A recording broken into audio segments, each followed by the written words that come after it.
What's up, guys? So let's jump right on to the Genesis set light cards review. Today's we have the spells and relics for light in the Genesis core set, and we're gonna go through each of them and rate them from 1 to 5 stars. So let's jump right in. The first one that we have is Alms for Service. Fully heal target friendly creature, heal your god for 4. For 1 mana, it's okay, it's not amazing, so I'm gonna have to give this like a 3 star. I've seen this played in some decks, but it's not that great of a card to be played, so we're gonna have to stay at 3 stars for the time being. Beyond the Grave, for 1 mana, deal X damage to a creature where X is equal to the strength of a random creature in your void. So a random creature in your void, specifically for light, you're gonna have a lot of creatures that have 1 strength.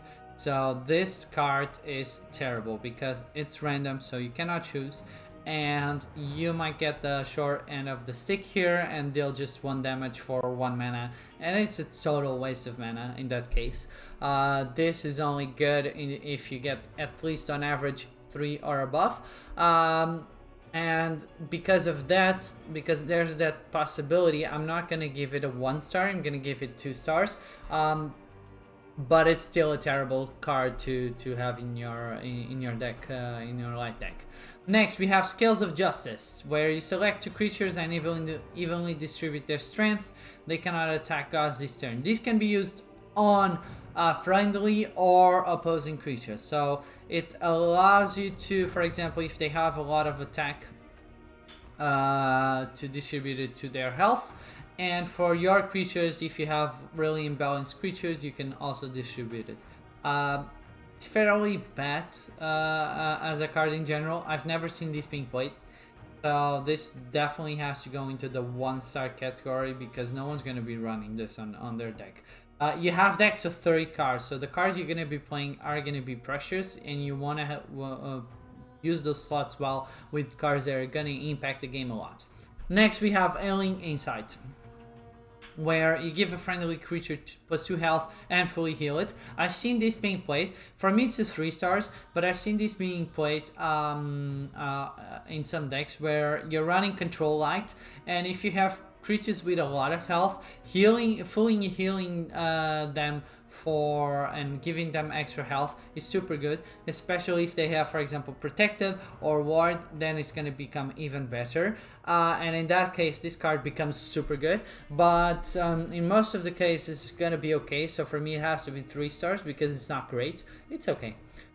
Next one, we have Reformation. Reformation sets a creature's strength to 1 and give it +1 health. So this can be used on both a friendly and an opposing creature. It's great because it decreases the strength of a creature that can be like super big, like they have like 7 attack or something, 7 strength, and you can decrease it down to 1, and in that case it's a great card to be played.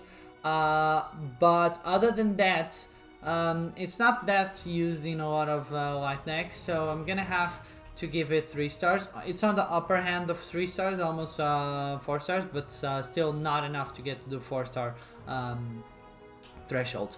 Next, we have Sit Down. For 1 mana, set a creature's strength to 0 at the start of your next turn, set it to its base value. So this is a worse card than the last one, so this definitely has to go onto the 2 stars.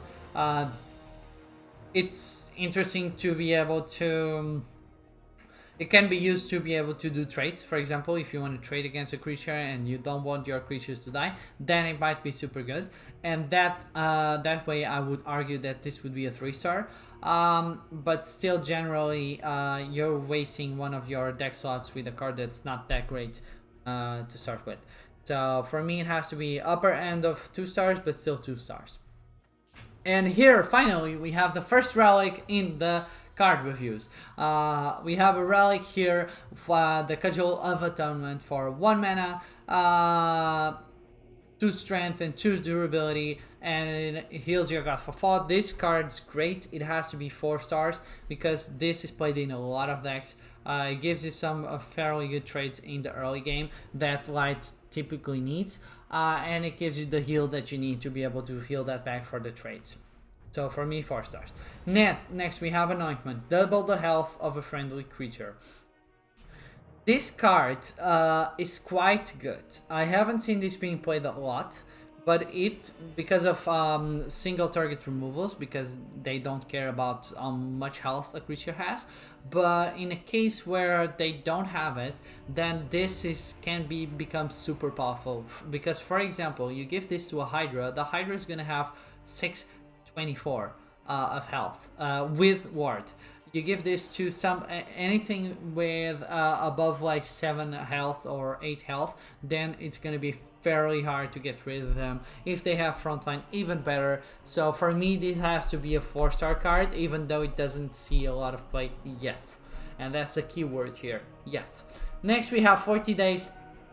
40 days for me is also a 4-star card because it gives you a lot of renewals. And not only does it allow you to draw a card for 2 mana is a little bit expensive, but it also allows you to shuffle stuff back into the deck. And typically with light, you have some cards that are really good with combos, and this allows you to recycle those combos. So for example, you can throw Demogorgons back into the deck, you can throw the Embalmer back into the deck, you can throw in a High Thaumaturge. So those cards are fairly good to be able to be thrown back into the deck and drawn at a later stage. Next we have Holy Rite.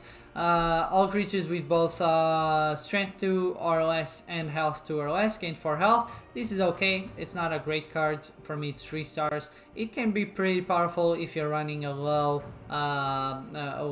attack and low health creatures. But other than that, because it gives to all creatures, not just friendly. So it's on the lower end of 3 stars, almost 2 stars, but not yet. Next we have Sanctify. Sanctify gives ward to all creatures with strength 2 or less. This is a very understated card because if you're running and there's enough creatures in light, that you can run a deck with only 2 strength or less creatures. And if you do that, you can put 2 of these cards in your deck and you're gonna ward every creature, and that's amazing. It completely feathers off any type of ward removal because they're going to be super hard to deal with. Other than, for example, the Apocalypse Now from Death, which is the best card in the game in my opinion. But yeah. Other than that, it's a really hidden card, so I'm gonna have to put this in the 4 stars category, even though it hasn't seen a lot of play. Yeah, but it depends. If board clears become really prevalent as time goes on, this is gonna gain a lot of use in life. Next we have the Cleansing, where you set the strength and health of all creatures to their base and remove burn and sleep from them. Draw a card. This is basically a reset on the board if people are running with buff creatures and things like that, which is like a super specific type of deck and combo deck.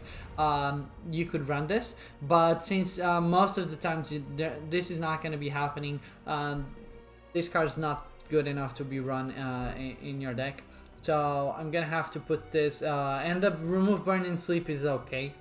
It works well with the Demogorgon, so maybe because of that I'm not gonna put it in the 2 stars. It's gonna be a 3 stars card, but other than that, this card's fairly weak. Next one, we have the second relic, and this for me has to be 5 stars, which is the Golden Harpy. At the end of your turn, summon a 1/1 injured soldier and then heals it. This has huge combo potential with, for example, High Thaumaturge. It can heal other cards. It can work with Odysseus. It's super good. So this has to be 5 stars, and you need to have it in every light deck. Next we have Ra's Ascension. Double the health of each friendly Nubian. Typically, Nubians are not run within light decks. They have way better interactions with the Death God. So unless this can become more powerful as time goes on, more Nubians come out with the new seasons and the new expansions. But for now, it's going to be definitely a 2 star. Next we don't have anything at well, we don't have anything else at 4 mana, so we're gonna jump right on to Canonize at 5 mana, and this for me has to be a 4-star card. It's super good because it buffs you a creature and it also gives you protected. If it gave ward as well, I would put this instantly in a 5-star category, but since it doesn't, it's gonna be 4-star. It can be super annoying, and it can give you basically win you the game in some scenarios. Next we have Inquisitions Summons. Inquisitions Summons quite good because it gives you a huge toll on the board. It summons acolytes until you have as many creatures as your opponent, and then gives them frontline. So it basically stalls you the game. And if they have like low attack creatures, it even gives you an advantage, but most of the times you're playing this in order to stall the game. So this is a 4-star out of 5. It's a really good card. Not a lot of decks run this, but they should, in case they get overrun. This is a really good card to have. Next we have the God card for Light. So the Light Ascended. It changes the God power to Shine, and the Shine God power for 2 mana, it summons 2 wisps that have ward each. Each of them is a 1/1 with ward, which is super good. So together with Deception and Death, those are the, I would say, great god powers that you get from these god cards. And then it gives each friendly creature +2 health. This effect's fairly bad compared to other effects, so this card definitely has to go into the 3-star category because it's not as impactful, even though it's 6 mana. If it was 5 mana or below, even though these types of cards at 5 mana might be a little bit overpowered. If it was 5 mana, then I would give it 4 stars, but for 6 mana, you're basically wasting a turn and you're getting nothing in return, basically. Anyways, next one, we have Arrest Warrant. Summon 2 Acolytes if your opponent has a creature with strength 4 or more. Summon 4 Acolyte. This can be super good. It's a 6 mana 4/4, but typically you'd only be playing this if it's a 6 mana 8/8 with if the opponent has really high creatures. So for me, this has to be a 4-star card because it allows you to summon a lot of stuff on the board and be able to do a lot of damage. With the Acolytes, you can also buff them. There's a lot of combos that you can make, and for me it has to be 4 stars. And that's it, guys. Those are the spells and relics for Light. Next we're gonna be in the next video we're gonna be reviewing all the Light creatures for the Genesis set. I hope you guys liked this video. If you did, make sure you drop a like down below and answer the question in the description to participate in the giveaway. As well as let's comment and discuss about the ratings that I gave out on each card in the comments down below, and let's participate in a healthy discussion. See you guys next time. Peace out. Bye bye.